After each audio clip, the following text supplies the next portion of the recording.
Let's face it, we as women are really good at coming up with all kinds of passion projects, side hustles, and things that we love to do outside of our normal life responsibilities because we're naturally creators. We're creative and innovative.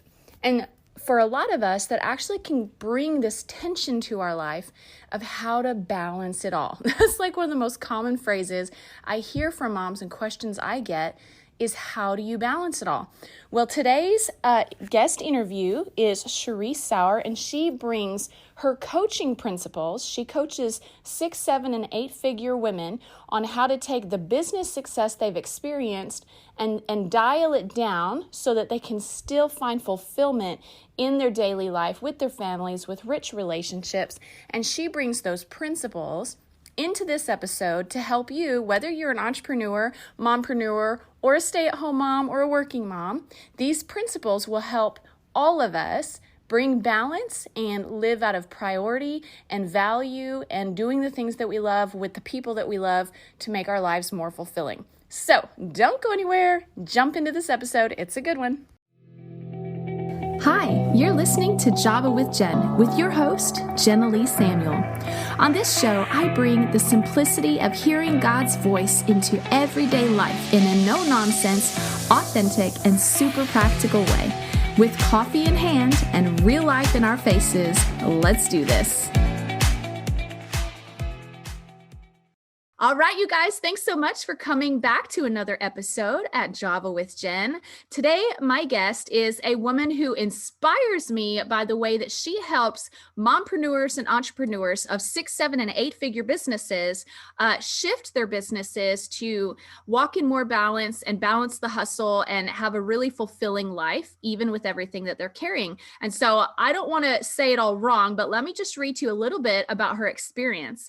She's a business breakthrough coach, a retreat host, and a podcaster who uses her proprietary ramp up method to teach 6, 7, and 8-figure female entrepreneurs how to stop the hustle and scale their business with more peace, joy, freedom, fulfillment, and profit.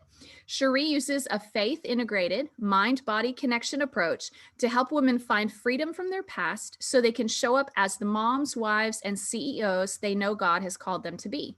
Cheree hosts retreats around the country that allow female entrepreneurs the time and space to realign and prioritize so they can build a business that supports their dream life.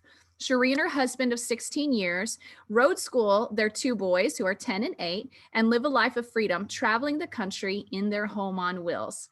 Oh my goodness, she sounds like a wild adventure on 2 feet. So Cheree, thanks for coming on my show today. Yeah, thank you so much for having me. I'm happy to be here. Absolutely. Okay. So you and I talked about how some of my listeners are entrepreneurs, mompreneurs, and some of them are not. Some of them maybe work full time. Some of them just stay at home with their kiddos and get to just kind of savor that season of life in that way.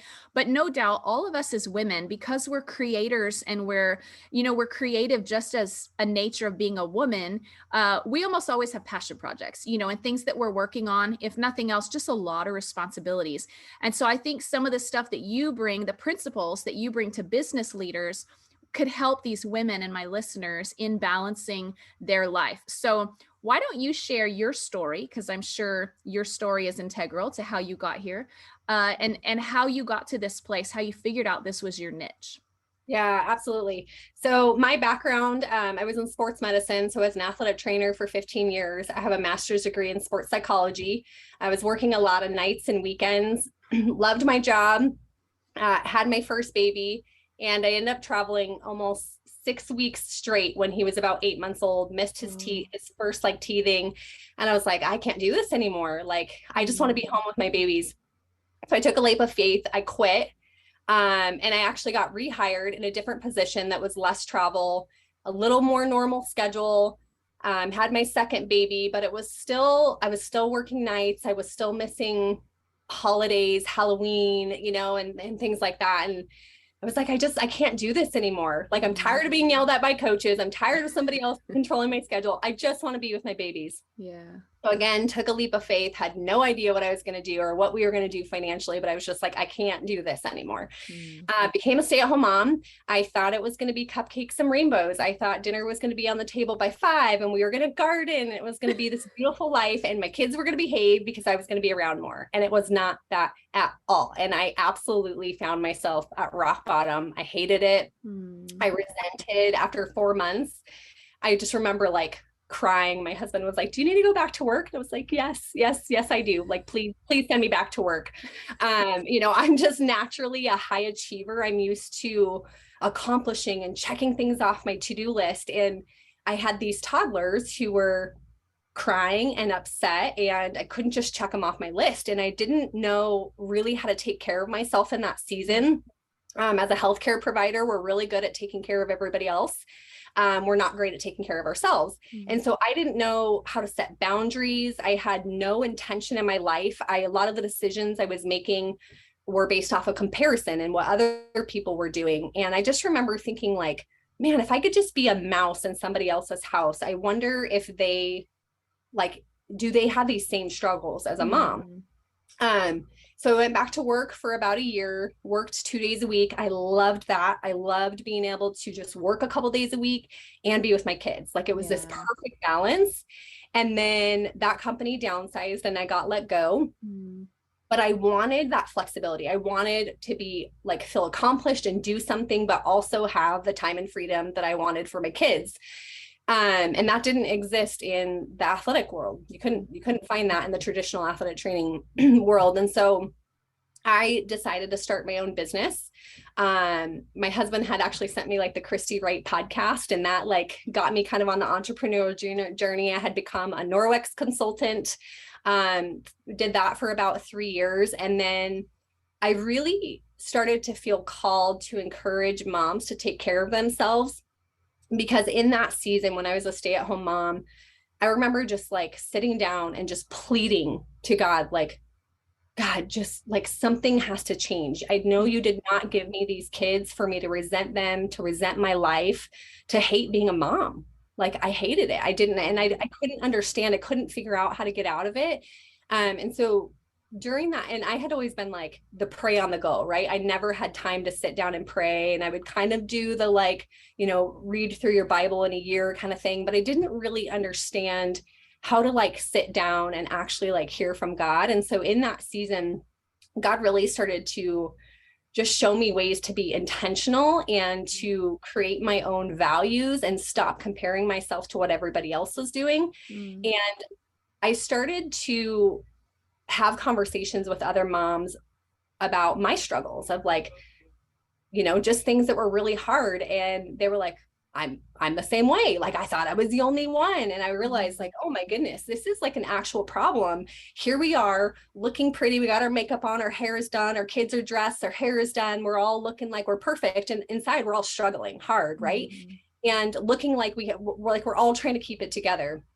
And so I decided to create a gift box, self-care gift box company. And it was products and services that were locally sourced. And I really just wanted to encourage moms to take care of themselves. So I thought if I just put products and services in front of them, it gives them the permission. And then it was a bigger mission as well, right? Yeah. Well, what I was finding after 3 years is I started to feel a little bit like just burnt out. I wasn't motivated to, like, I wanted to grow the business, but I wasn't sure really like what to do. And I wasn't feeling completely fulfilled by it. And part of it was because I started it because I wanted to create transformation for moms. But what I was finding was they were not cashing in the gift cards or using a lot of the products and services. And I thought, why in the world? Like for me, it was a financial issue. Like I wanted to be able to go out and get a massage and a pedicure that season. I just financially, we didn't have it.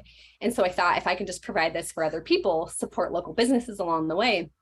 Well, I found out it was a mindset. As I started to talk to more people, it's the mom guilt that keeps them stuck from actually taking care of themselves to creating boundaries and those kind of things. And so then I transitioned into coaching. And I had kind of debated, like, do I want to do just self-care coaching for moms, life coaching? But I really love business. And so I decided at that time to merge helping mompreneurs specifically. So moms who were wanting to build a business, but needed help juggling and balancing it all. Did that for a couple of years. And then just in the last 8 months or so, God has really been working in my heart that I needed to reach more than just moms. I needed to reach women who were at 6, 7, 8 figures, who from the outside, it looks like they have it all. It looks like they have it made. They figured it out, right? Inside, they're not fulfilled. The money that they thought was going to fulfill them is not fulfilling them, right? Like money does not buy happiness. Money provides opportunities that bring us joy and happiness, but that joy and happiness ultimately have to be found internally. And that's what God really showed me through my journey, and really my goal to help other people. And so now I teach what's called the ramp up method, which is really to help entrepreneurs continue to be able to scale their business, but to do it in a way that's really balanced, and that is their business is not taking over their life. Their business is actually supporting and funding their life. Yeah, absolutely. That's so cool. And I just want to call out, because I feel like so many women would identify this, and I feel like I identify with it as well, is like the place of your greatest struggle became the birthplace of your greatest passion. You know what I mean? And how in the middle of your struggle, in the middle of you seeking the Lord, he gave you some guidance, gave you some instruction that led you into business. And, you know, had someone asked you maybe 5 years before that, would you ever be in business? Probably was like, I'll work for the guy, you know? But I just love how the Lord kind of birthed that out of something that you were struggling with. And so do you see, looking back, is there more ways and places where you see God's voice and hearing his voice on situations was pivotal to how things unfolded? Yeah, absolutely. I've learned, especially now, a lot of what I teach, and my goal is really to get people in closer relationship with God. Like slowing down enough and being still to really hear like Holy Spirit, right? To really, because we get stuck in our head, and we get stuck in the world says we have to achieve. The world promotes achievement, right? When we're the star soccer player, when we get the straight A's, when we graduate college, when we get the degree, it's all about achievement, achievement, achievement. Yeah. But we forget to stop and recognize, like, yes, achievement is great. Yes, God calls us to be creative, but not to the point where it's creating stress and havoc in our life. That is like, there's a balance in everything, right? Yeah, for sure. And so when achievement becomes the focus, when achievement in some sense becomes a form of worship, right? Of like, I need this achievement for me to feel validated. I need this for me to feel worthy. I need people to like and comment on my social media for me to feel worthy. And in the last 8 months, God really called me. Like, I was just in this place of like, okay, I've been doing this for 6 years. Financially, this is not providing for my family consistently enough. We want to hit the road. My husband needs to be able to quit his job. And in that season, I was like, okay, God, I surrender my business. Maybe this was all just for me to get a job and do something else. I don't know. Surrendered it, had this whole day of like literally just grieving. My kids were like, what's wrong, Mom? And they're like, do you have to give up your business? I was like, I don't know. You know, it's like this whole like meltdown thing. And I remember in that moment, I just asked God, okay, like, I want to I love coaching, love it, right? Like, I don't want to stop coaching. So if I was working a full-time job and I still wanted to coach, what would I be charging? And God put like $5,000 into like my heart. And I was like $5,000 a month. Like, what is that? And so what that did was it exposed, one, I was not feeling worthy of that. I didn't feel worthy of that. And it helped me to see that I needed to focus on a new target market, that he was calling me to a different, he was calling me to these people that were really struggling They had the finances. It looks like they had it. It looks like they have it all figured out and all together, but like deep down, they're struggling. They don't even know what joy and fun looks like because they've had their head down for so long. Yeah. And I think that happens in motherhood too, right? We get so focused on the tasks of the day that we forget to just stop and like enjoy our kids and enjoy our life and what we're doing. It's not just a checklist to get through every single day. Yeah. And so, yeah, that exposed just a lot of God really like showing me that I was looking, anytime I created a program and somebody, you know, not enough people joined, it was always about, I'm not good enough. I'm not worthy of this. He revealed to me that I was seeking my worthiness and my validation from external factors instead of from him. Yeah. And so it had to be like, okay, like, no, I don't feel worthy of this, but you're saying I'm worthy of this. And so like, God, I need you to show me, I need you to help me. Like it was, you know, just that full like surrender of, I can't do this on my own. I don't have the strength to do it on my own. I don't like this place that you're calling me to. I don't even know what to do or how to get there. Yeah. And so from, you know, that point forward, it's been just this huge shift in my business and in the way that I'm able to make an impact on people. So that's amazing. Well, and I feel like that process that for you, it was clients and how to charge clients and that surfaced, you know, mentalities. I feel like for a lot of women that could be, you know, like, do you take the risk? Maybe you want to put your kid in private schooling, but it's a major investment and you feel like, oh, it's not even worth considering, you know, or, maybe you want to go for that job promotion at work, but you don't even feel qualified to apply. So you just bypass it and settle for something less. Or now you're a single mom and you have to provide for your family. And so you're just going to be happy to have any job, even if it pays you $9 an hour, when you know you need to make a lot more than that to make ends meet. And so like stepping outside of our comfort zone and what we feel like we're qualified for or worthy of, like you said, and recognizing like the approach of going to the Lord, God, what should I be expecting? What can I ask for? Because he knows our worth and he's never going to have us undershoot what he says we're not entitled to, but you know what I mean? What we're worthy of. And so I feel like that can be so relevant to so many moms in so many different places. I just love that. So get into a little bit. You talked briefly before the call about these 3 principles, or maybe elaborate on that. And I feel like it's a real place of practical application for my listeners. Yeah. So the way that I teach balance, first of all, like balance is not about perfection. Whether we're talking balance as a stay-at-home mom, balance as your work and your mom, or balance as a minister, whatever balance looks like, right? Like just balance in general.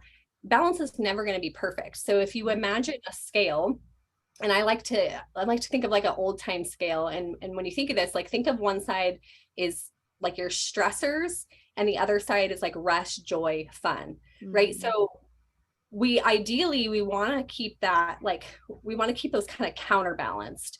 But what happens is when too much stress starts to come into your life, that's when we start to get out of balance. And that means like, ooh, we're not having enough rest time, we're not having enough joy, we're not having enough fun. Like we have to even this out. And so it's all about awareness. But what I find and what I have found with working, whether it's working with moms, whether it's working with female entrepreneurs, whether it doesn't matter who it is, right? Is that a lot of times the stress and the overwhelm and the exhaustion, it gets so heavy because we're not in alignment with our personal values. So for me, when I was a stay-at-home mom, I kept looking at like, here, especially when I was first starting my business, I like to like think about this. We would go to the pumpkin patch and I would make sure that my kids were like cutely dressed and their hair was done right so we could get the cute picture to post it on social media. Well, it ended up being, it was a stressful process. Like the whole point of going to the pumpkin patch was for a family outing to have fun, for it to be an experience. But I was making it about other people, right? Like if my kid's hair's not combed or they're not dressed nice, I'm going to be judged. And so I had to start to realize, like, is this frustration and this stress that I'm putting on myself and my kids worth it for a picture to post on social media so people can go on and like it and comment, right? Yeah. And so I realized, like, wait a minute, do I value this? Do I really value like having this perfectly curated picture to post to social media? Or do I value the time and quality time and experience with my kids? Mhm. And that was a really big shift for me. And I think for a lot of people, we, and like, if we talk about like a calendar, right? Mhm. A lot of people are overwhelmed. And if you look at your Mhm. calendar, and I walk my clients through this all the time, I ask, like, what brings you stress? What brings you joy? What do you value? Like, what are the things that you want in your life? Okay, now let's look and compare this to your calendar. Is your calendar matching what you're saying that you value and what you prioritize? And usually the Uh-huh. answer is no. And a lot of times it's because of people pleasing. We're saying yes Mm. out of people pleasing, out of guilt, out of, I like to use the analogy of like volunteering for church. Should we volunteer for church? Does God call us to volunteer? Yes. But are you doing it because God is calling you to do it? Or are you doing it because you feel guilty for saying no when you know in this season, maybe it's not the right thing, right? Mhm. All, it might be a good thing. It might not be the best thing in this specific season. And Yeah. there's lots of analogies, but I like to use that because people do get stuck in the like, well, I should be doing this or I have to be doing Mm. this. And that's where it gets really important to really just listen and stop and ask, like, okay, what are my values? So getting in alignment with your values, understanding your energy. This is huge. Yeah. This is a huge piece of what I teach is your energy is your greatest asset. And so when you can understand what is stressing you out, what's overwhelming you, what's creating your exhaustion, then you can, and then you understand what brings me rest, what brings me joy, and you can offset and counterbalance, Mm. right? But you're not going to understand, you first have to understand those things, and then you have to understand what you value so you can manage your energy and know if somebody comes and asks me to volunteer or to do this thing or to be on the PTA or whatever it is. Uh-huh. One, do I value this? Or am I doing it because I think somebody else is expecting me to do it? Right. Right. Right. That's really important. And then from there, like once you understand this is what I value, what are your priorities? Because what happens is moms, especially, we get caught up in the to-do list. We have 50 million things to do every day. Drop the kids off at sports, take them to school, volunteer for PTA, volunteer for church, do the dishes, do the laundry, right? There's the to-do lists are never ending. And so you get to the end of the day and it's like, oh, well, I'm a failure because I didn't get my 20 things done that I have on my list. Right. Um, and a lot of times those things are, again, not things you even want to be doing. They're things you feel like you should be doing based on somebody else's expectations. Mm. So really working from priorities, not to-do lists. When you look at a day, like you can only fit so much in a day, right? Mm. And a lot of times everything feels urgent. And Yeah. so I really like people to brain dump, like write down everything that is on your to-do list, everything, and then go through and star the absolute things that need to be done, right? Yeah. Like you're going to have your normal things, picking up the kids, dropping them off, like those are your normals, right? But like, what are the things that you actually need to get done? Right? Like, is today laundry day? Does that actually need to get done? Or can it actually wait until tomorrow or the weekend? If this is a big one for mompreneurs too, or if you have a passion project or like even self-care, Mm. right? A lot of times you're prioritizing that, oh, but the dishes have to be done and the house has to be clean. And so your self-care, your rest time, those things get pushed to the end because there's never time. And you hear people say that all the time. I don't have Yeah. time. It's like you're never going to have time. You have to create the time.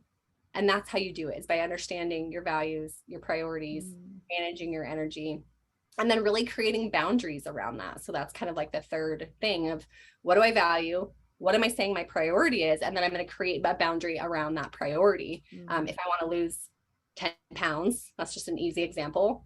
Well, I'm saying it's a priority, but am I actually doing things on a daily basis to get there or to feel healthier? I don't like losing weight. Like I'm all about like, how do I feel? And is it like, let's talk about health, not weight, right? Mm-hmm.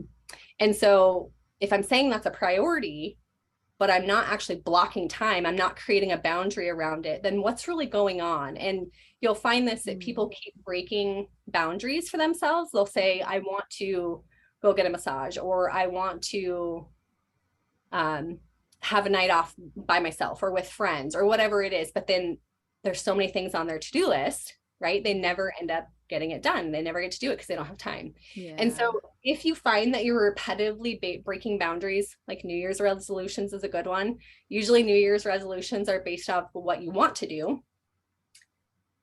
But again, they usually get pushed to the side because there's not enough time. And so if you find that you're repeatedly breaking the same boundary over and over, it's usually because there's some sort of limiting belief or past story, past experience. So here's like a good example. My mom used to, like, she worked full time, but I remember her days off, like walking in and smelling like her homemade spaghetti, right? And that's like a really good memory for me. So when it came time for me to make meals for my family, I hate meal planning. Me too. I hate it, right? But I had this belief like, oh, but my kids aren't going to get that experience. My mom was a good mom because when I got home from school, she was making homemade spaghetti. So therefore I'm not a good mom.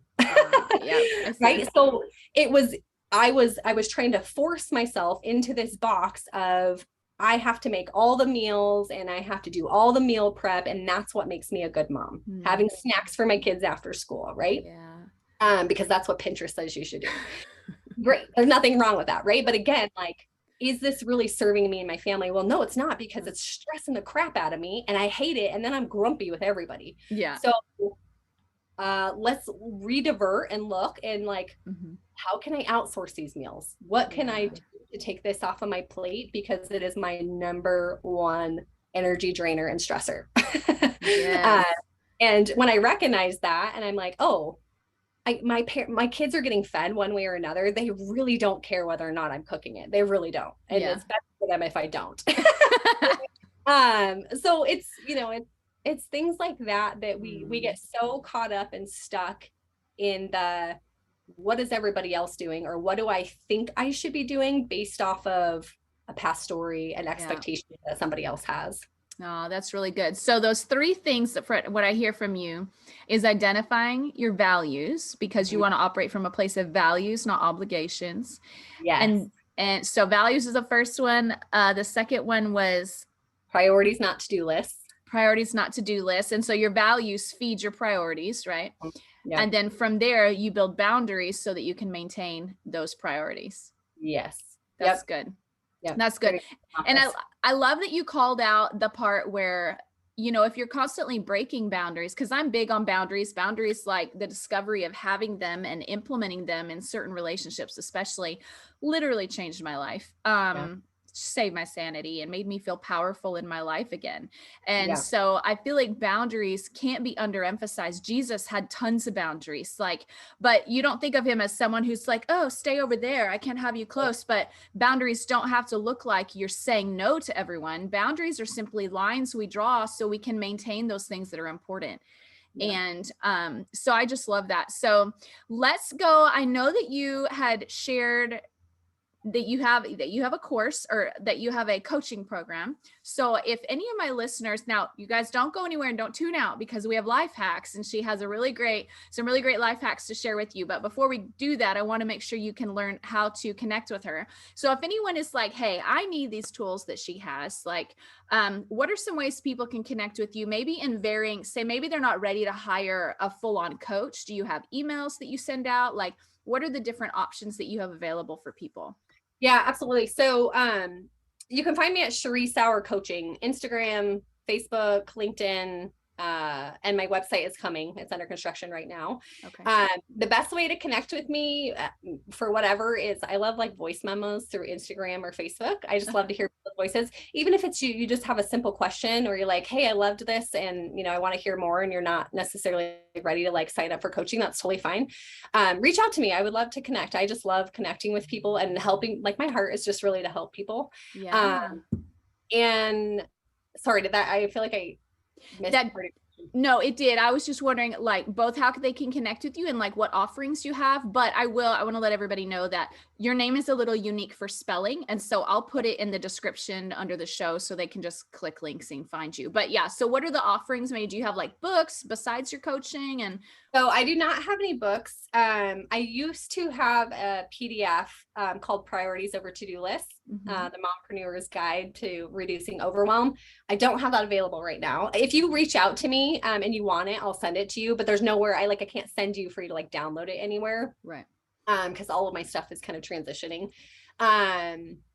But yeah, like just reach out to me. Okay. As far as offerings go, I have a retreat, but all of my stuff is really specific for entrepreneurs. Doesn't mean you couldn't come to a retreat, like you certainly could, but it's going to be geared very specifically to business owners who are at 6, 7, 8 figures. But I do have an email. I do have an email list. You can get on my email list. A lot of times I'll just talk about real life and how I incorporate a lot of this into my real life or client stories, things like that. I do post a lot on Instagram and Facebook. That's kind of where my mini blog, if you will. And then I have a podcast as well called, so that will, it was called The Balanced Mompreneur. So you can actually find it right now as that.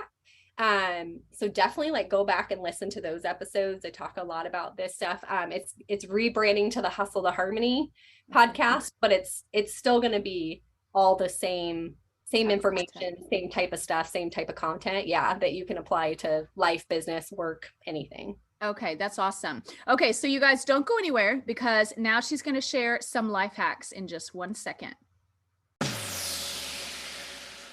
Many of you have been so sweetly asking how you can help promote and support the podcast. And so I've thought about it, and there are a couple ways that are super easy and super efficient.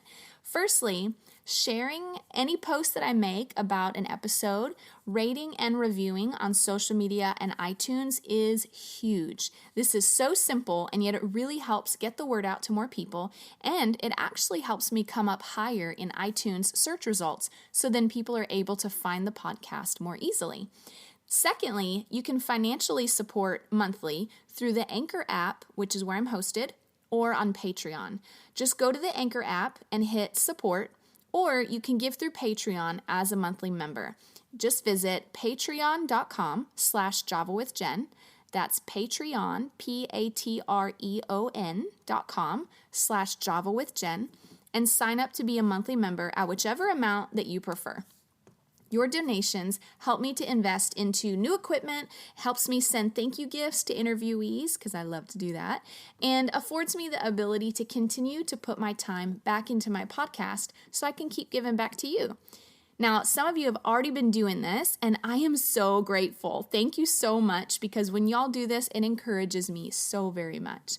So that again was share, rate, review on social media and iTunes, or give financially through Anchor or Patreon. Okay, with all that said, thanks for listening, and let's get back to the show. Oh, look how we're timing it so well. Okay. All right, Cheree, so give us your life hacks. What has saved your sanity? Yeah. Okay. So first of all, dry shampoo. Oh, yes. I always I love hearing these like little tips on podcasts. But seriously, like being able to go like an extra day without having to wash my hair, because my hair is thick. And so it's a whole process, right? Of like washing, drying, flat ironing, like the whole, I can't just like blow dry my hair and it look, cute. Right. I use, BB. It's like a powder, but it's not gross or like oily. It's like really soft and silky. You can actually just get it at like Ulta Beauty. So that's my probably like my number one life hack. Okay. Number two, and I talked about this briefly, is doing priorities over to-do lists. This is such a game changer for anybody that's ever downloaded this freebie from me, but I'll break it down for you guys just right here, since it's not where you can access it. But literally just, you're going to brain dump everything at the beginning of the day, all the things that you feel like need to get done. And then you're going to put them in categories. So like the things you feel like you should do, those are like your dishes, your laundry, right? The things that you want to do, which is more your self-care type items. Maybe you want to go for a walk. Maybe you want to take your kids swimming, go get ice cream, the things you want to do.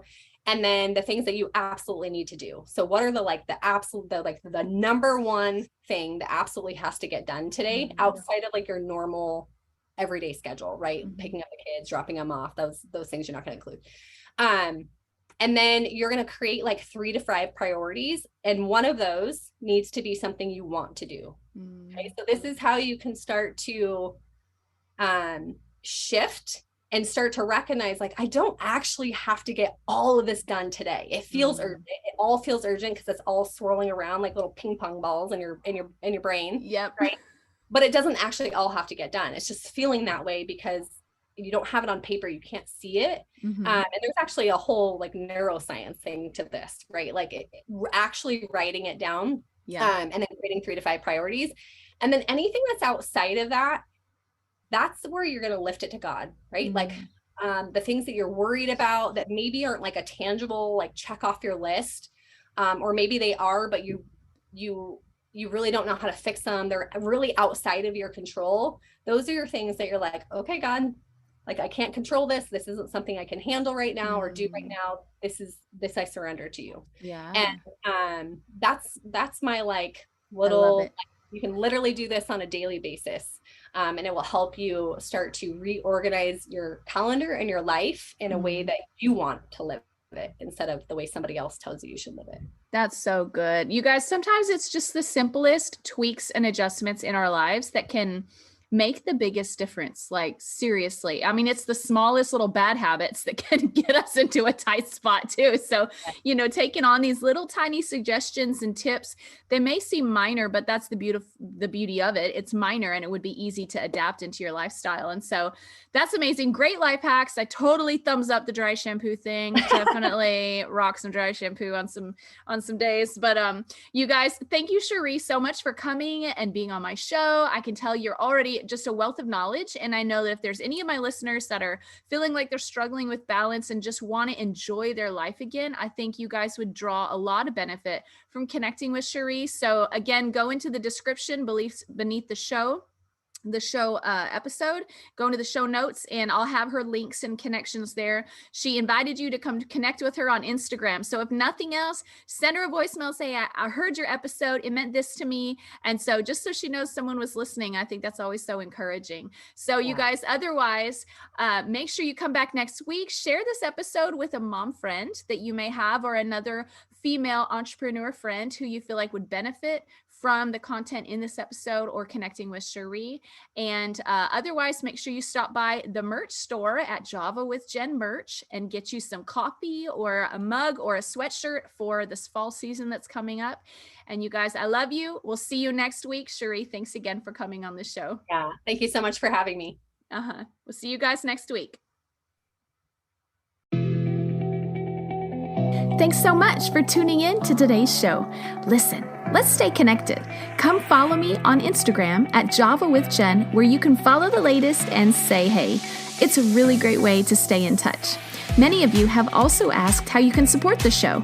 You can make donations through the Anchor app or on Patreon, or of course by sharing, rating, and reviewing on social media and iTunes as well. Your heartfelt feedback always reminds me why I do this. Also, don't miss our merch store where you can get super cool Java with Jen swag and coffee. Find it at javawithjenmerch.com. Until next time, remember, hearing God's voice is simple, and He wants to be a part of your everyday life. See you next week.